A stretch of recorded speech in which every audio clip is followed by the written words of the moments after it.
जैसे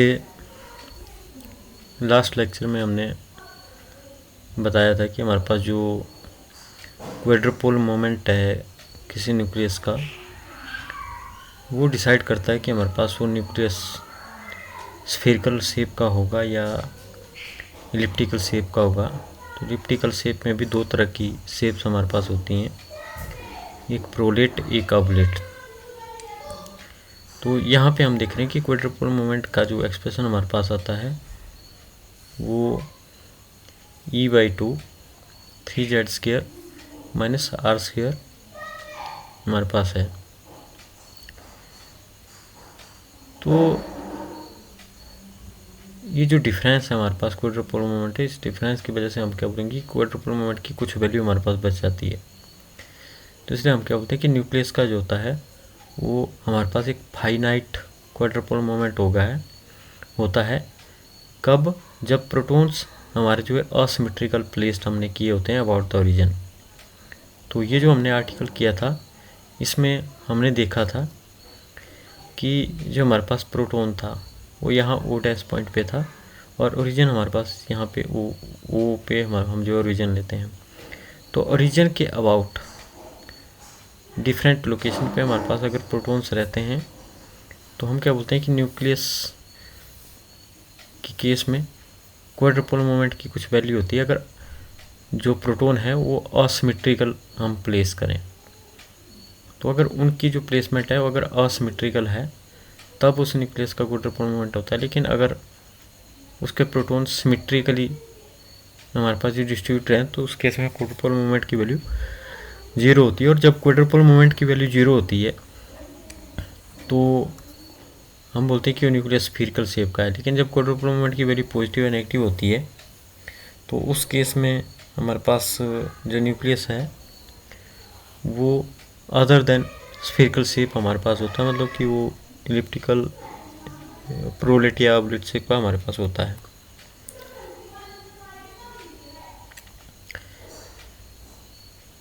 तो ये हमने लास्ट लेक्चर में भी किया था हमारे पास कि अगर z = r है तो x और y दोनों हमारा हम जो 0 लेंगे, क्योंकि z एक्सिस के ऊपर ही हमारे पास जो है प्रोटॉन सिचुएटेड होगा।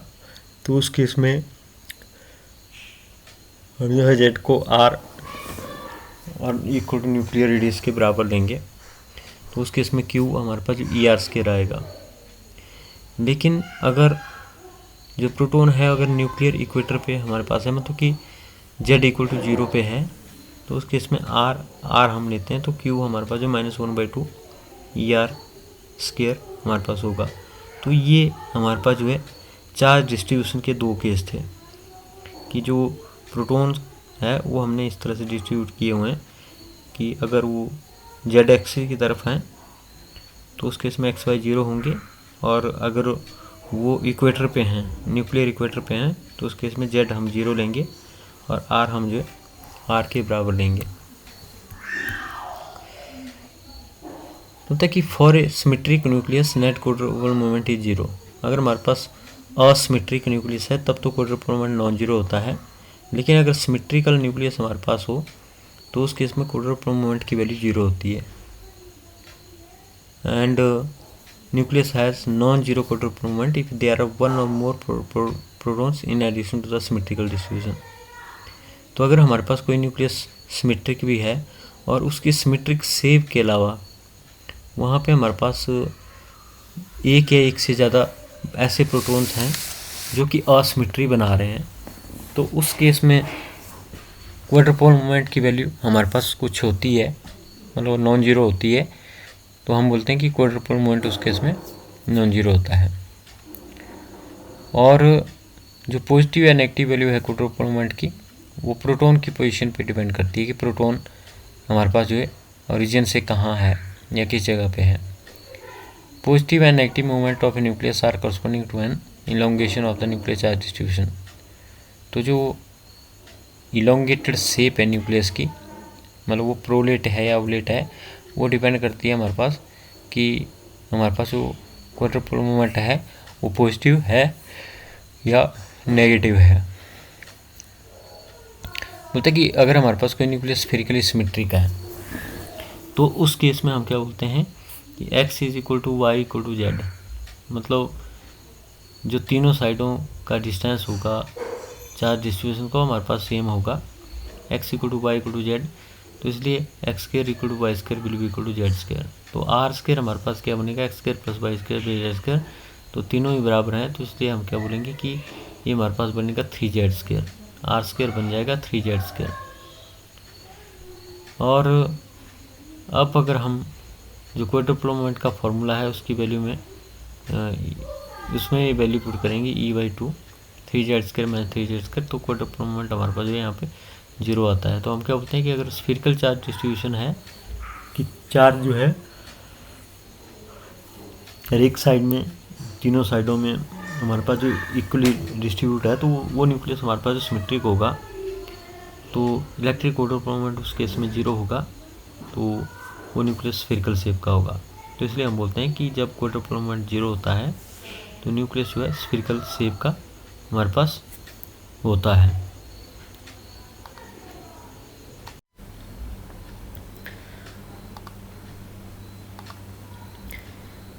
और अगर हम न्यूक्लियस को इलिप्सॉइड शेप का मानते हैं, और जो हमारे पास इलिप्स होता है जैसा कि हमें पता है कि उसकी एक सेमी मेजर एक्सिस होती है, एक सेमी माइनर एक्सिस होती है, और जो हमारे पास उस मेजर एक्सिस का डिस्टेंस होता है 2a के बराबर होता है, और जो हमारे पास माइनर एक्सिस रहती है उसका डिस्टेंस 2b होता है।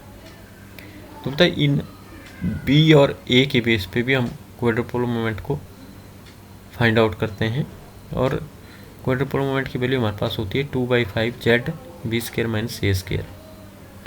तो b यहाँ पे हमारे पास जो सेमी माइनर एक्सिस का डिस्टेंस है, और a हमारे पास जो सेमी मेजर एक्सिस का डिस्टेंस है।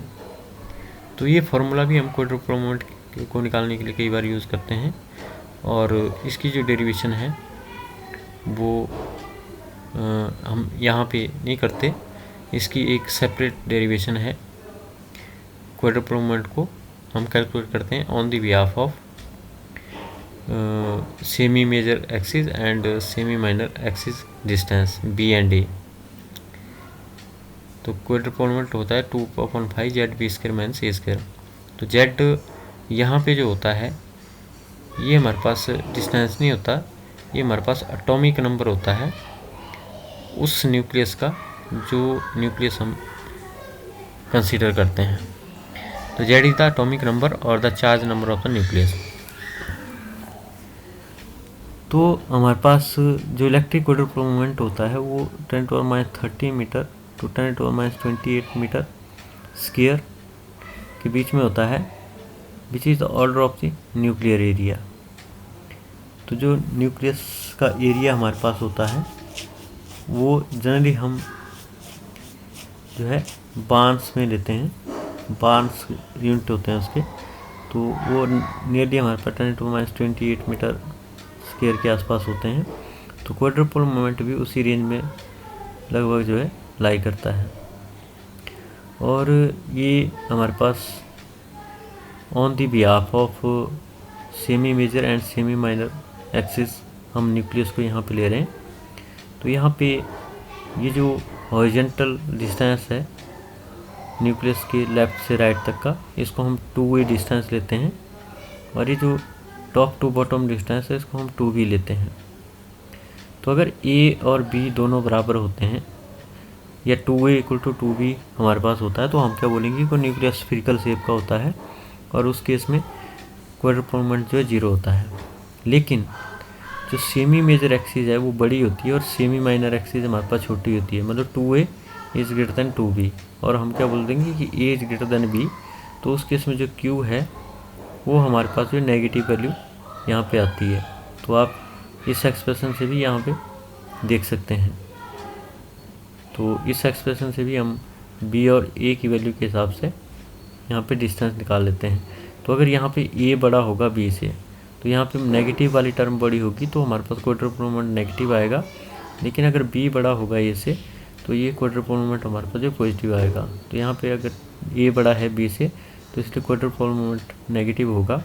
और इस तरह की जो शेप हमारे पास न्यूक्लियस होती है इसको हम ऑब्लेट शेप बोलते हैं या एलिप्टिकल ऑब्लेट शेप हम बोलते हैं।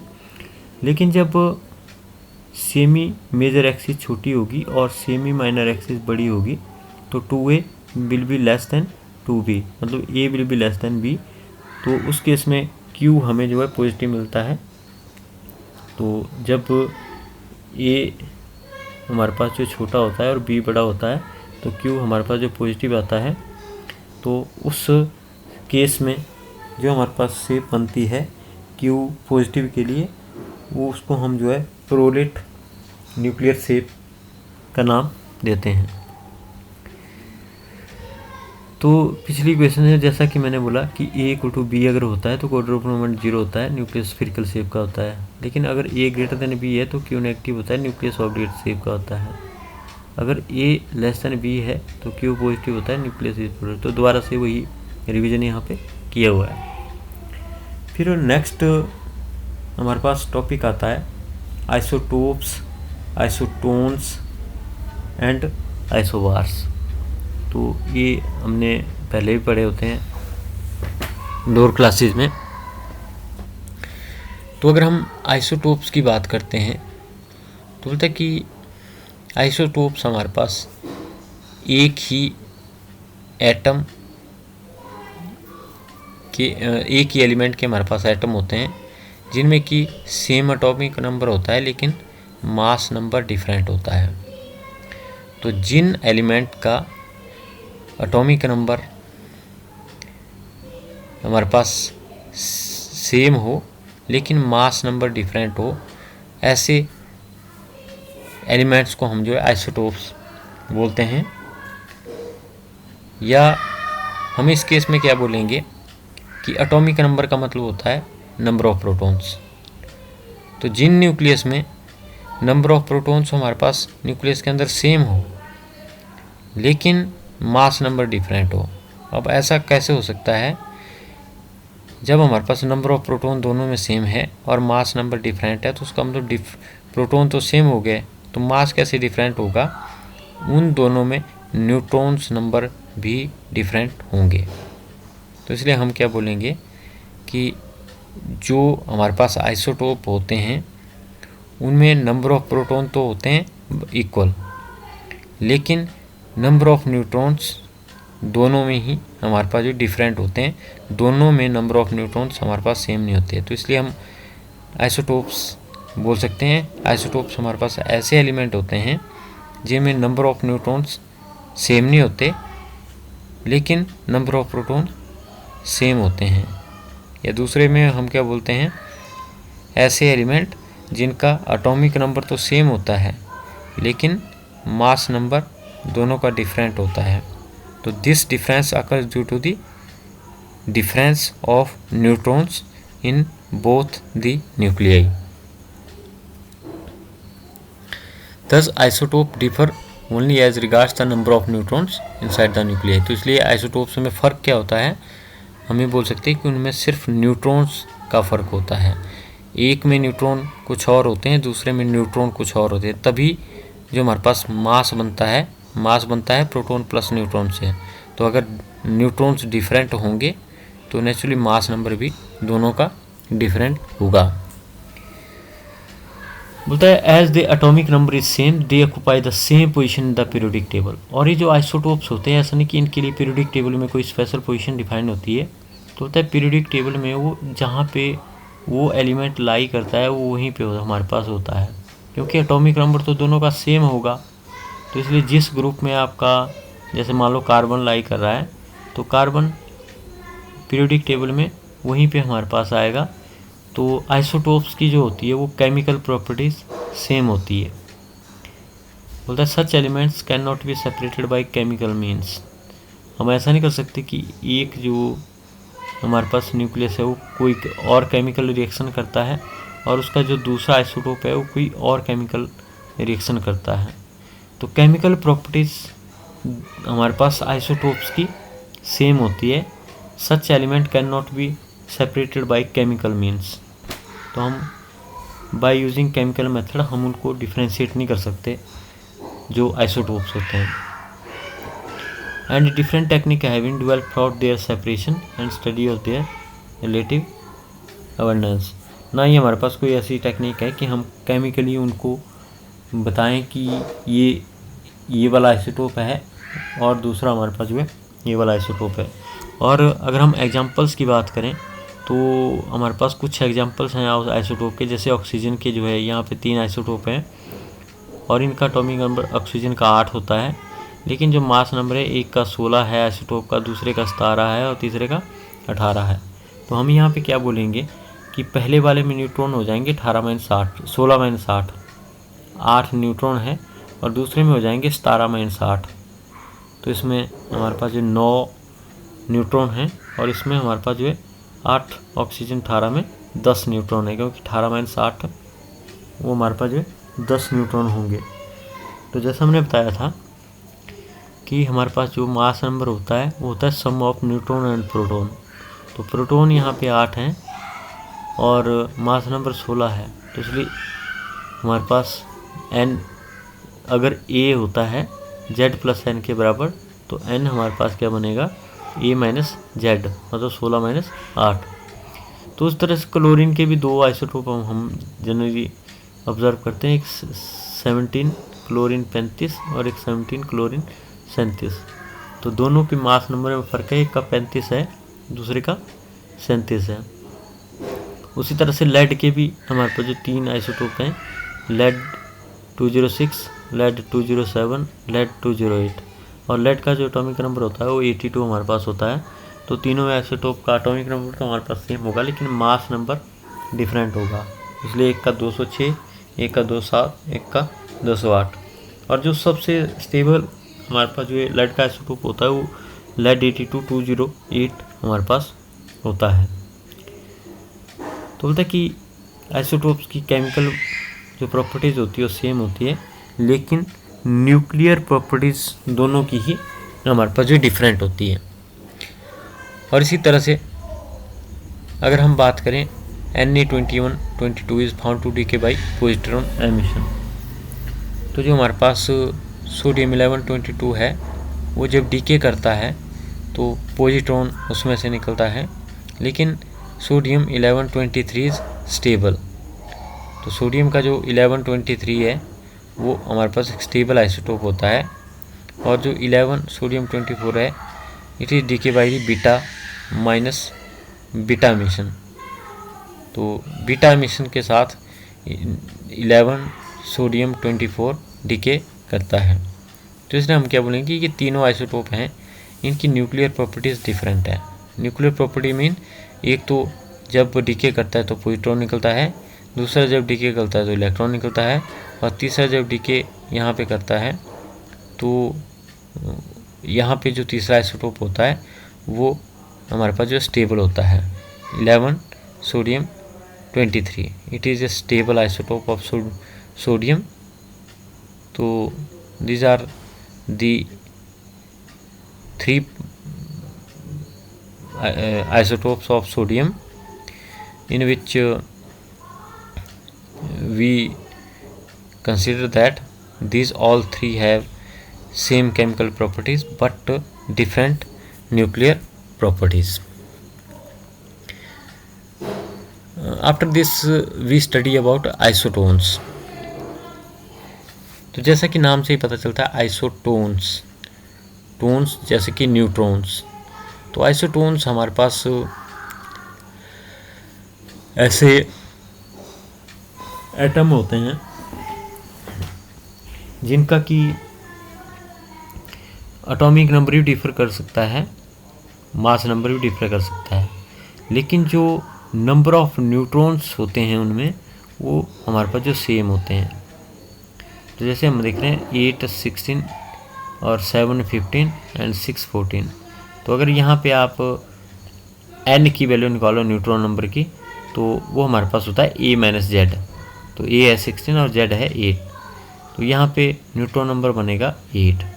और यहाँ पे 15 और 7, यहाँ पे भी न्यूट्रॉन नंबर 8, और 14 माइनस 6, तो यहाँ पे भी न्यूट्रॉन नंबर 8। तो तीनों में ही सेम नंबर ऑफ न्यूट्रॉन हमारे पास हैं। तीनों का एटॉमिक नंबर भी डिफरेंट है, मास नंबर भी डिफरेंट है, लेकिन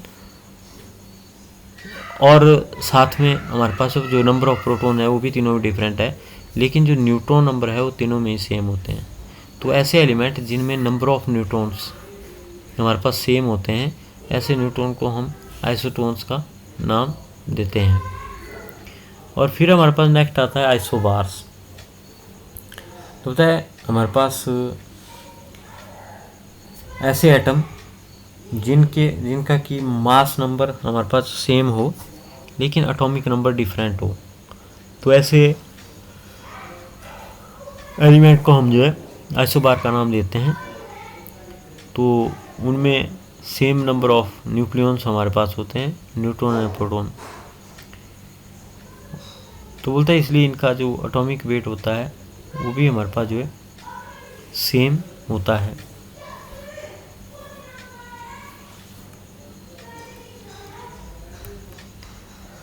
तो therefore chemical properties of isobar are different. तो आइसोबार का जो डिफरेंट मास नंबर है वो डिफरेंट होता है हमारे पास न्यूट्रॉन नंबर की वजह से। तो एक में न्यूट्रॉन नंबर कुछ और होते हैं, दूसरे में कुछ और, तीसरे में कुछ और।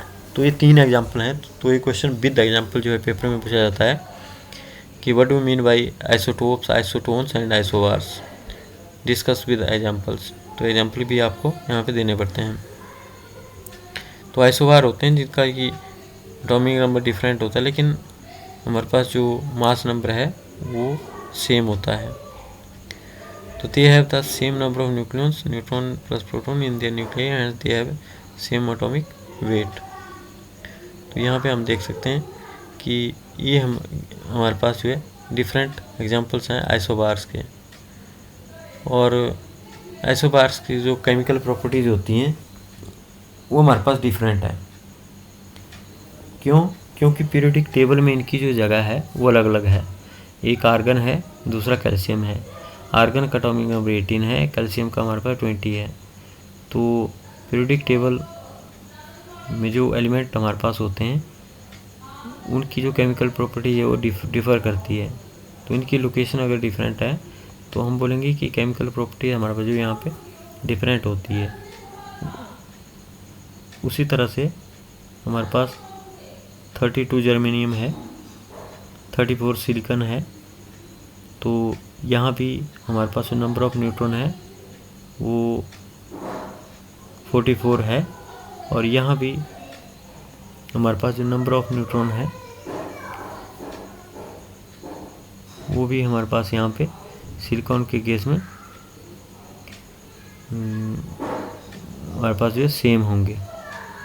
और उसी तरह से हमारे पास 1s3 और 2he3 है। तो इनमें नंबर ऑफ न्यूट्रॉन 2 हैं।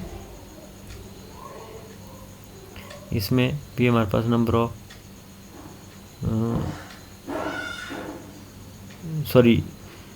यहाँ पे भी हमारे पास इनका मास नंबर सेम है, इनका भी मास नंबर सेम है, इनका भी मास नंबर सेम है। तो 3 लिथियम 7 बेरिलियम 4 7। तो इनका जो मास नंबर है वो सभी का हमारे पास जो सेम है। तो आर्गन और कैल्शियम हमारे पास आइसोबार हो गए, जर्मेनियम और सिलिकॉन हमारे पास आइसोबार हो गए, और ट्रिशियम और हीलियम हमारे पास आइसोबार हो गए, और लिथियम और बेरिलियम हमारे पास जो आइसोबार हो गए। क्योंकि इनका जो मास नंबर है वो सेम है, 76 76 3 3 7 7। तो लिथियम और बेरिलियम आइसोबार हैं, हाइड्रोजन हीलियम भी आइसोबार हैं, जर्मेनियम सिलिकॉन भी आइसोबार हैं, आर्गन कैल्शियम भी आइसोबार हैं। फिर इसके बाद हमारे पास जो इम्पोर्टेंट टॉपिक है वो हमारे पास मास डिफेक्ट। तो पता है कि मास डिफेक्ट हमारे पास क्या होता है, मास में डिफेक्ट पड़ना। तो हम क्या बोलते हैं कि न्यूक्लियस के अंदर न्यूट्रॉन और प्रोटॉन हमारे पास होते हैं। तो पता है कि जो न्यूक्लियस का मास होता है बोलता है it is always less than the sum of masses of the constituent nucleons. तो इनका जो मास होता है, तो न्यूक्लियस जिन न्यूक्लियन से बना होता है वो उसके कंस्टिट्यूएंट होते हैं। तो हम क्या बोलते हैं कि अगर हम न्यूक्लियस का मास देखें या हम ऐसे ही उन न्यूक्लियस का मास देखें तो बोलता है दोनों ही हमारे पास जो डिफरेंट होता है। बोलता है the difference between the sum of the masses of the nucleon constituting it and the rest mass of the nucleus called mass defect. तो बोलता है कि जिन न्यूक्लियन से ये न्यूक्लियस बना हुआ है अगर हम उन सभी का मास लें और हम जो है रेस्ट मास ऑफ न्यूक्लियस भी निकालें डेल्टा एम, तो ये दोनों ही हमारे पास डिफरेंट होते हैं। तो होता है जो डिफरेंस हमारे पास आता है ये जो है किस वजह से हमारे पास आता है वो हम यहाँ पे देखेंगे। तो मान लो हम मास डिफेक्ट को डेल्टा एम से लिखते हैं और मास डिफेक्ट क्या होता है, difference between sum of the masses of the nucleons. तो अगर हम यहाँ पे देखें तो ये न्यूक्लियस का हम एक साइड हमने न्यूक्लियस रखा हुआ है जिसमें कि 4 हमारे पास न्यूक्लियंस हैं, 2 न्यूट्रॉन है और 2 प्रोटॉन है। तो जो रेड वाला है वो हमारे पास प्रोटॉन है और जो वाइट वाला है वो हमारे पास न्यूट्रॉन है। और न्यूक्लियस जो है प्रोटॉन और न्यूट्रॉन से मिलके बना होता है। लेकिन दूसरे साइड हम बैलेंस में अलग अलग से 4 पार्टिकल लेंगे, मतलब 2 न्यूट्रॉन और 2 प्रोटॉन हम यहाँ पे अगर डाल लेते हैं तो हम यहाँ पे क्या देखते हैं कि जो 4 न्यूट्रॉन प्रोटॉन हैं उनका जो मास हमारे पास बनेगा यहाँ पे वो बनेगा 4.03188 U। लेकिन जो न्यूक्लियस हमारे पास इन्हें 4 से मिलके बना हुआ है तो उसकी भी हमारे पास एनर्जी जो है 4.00150 U हमारे पास होगी। तो होता है कि ये हमारे पास जो डिफरेंस इन मास है कि वही 4 आपके प्रोटॉन न्यूट्रॉन यूज़ हो रहे हैं न्यूक्लियस को बनाने में, लेकिन इस केस में हमारे पास जो है मास जो बनेगा वो कम बनेगा, लेकिन वही 4 हम अलग अलग से रखते हैं बैलेंस पे। तो उन 4 का जो हमारे पास मास होगा वो डिफरेंट होगा, मतलब ज़्यादा होगा। तो इसका मतलब कि जब ये न्यूक्लियन आपस में कंबाइन करके न्यूक्लियस बनाते हैं तो उनका जो मास है वो एक तरह से हमारे पास जो रिड्यूस हो जाता है। तो इसलिए हम क्या बोलेंगे 4 न्यूक्लियस का मास था ज़्यादा, लेकिन 4 न्यूक्लियस से ज्वाइन करके हमने यहाँ पे एक न्यूक्लियस बना दिया तो जिसका कि मास जो है कम हमारे पास हो गया। तो बोलते हैं कि इसी को ही हम मास डिफेक्ट बोलते हैं कि न्यूक्लियस के जुड़ने पे जो न्यूक्लियस बनता है उसका मास कम होता है जो न्यूक्लियस का जोड़ के हम मास निकालते हैं। तो वही यहाँ पे लिखा हुआ है the difference between the sum of the masses of the nucleus constituting it. तो जिन न्यूक्लियन से हमारे पास